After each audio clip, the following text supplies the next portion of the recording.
حضرت نعمان بن بشیر رضی اللہ عنہ روایت کرتے ہیں کہ نبی کریم صلی اللہ علیہ وسلم نے فرمایا، نماز میں اپنی صفوں کو برابر کر لیا کرو، نہیں تو اللہ تعالیٰ تمہارے منہ الٹ دے گا۔ دوسری حدیث میں حضرت انس بن مالک رضی اللہ عنہ روایت کرتے ہیں کہ نبی کریم صلی اللہ علیہ وسلم نے فرمایا، صفیں سیدھی کر لو،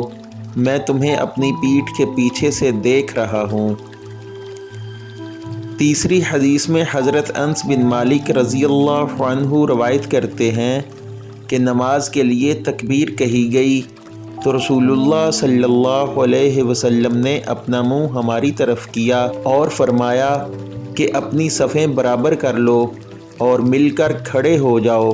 میں تم کو اپنے پیچھے سے بھی دیکھتا رہتا ہوں۔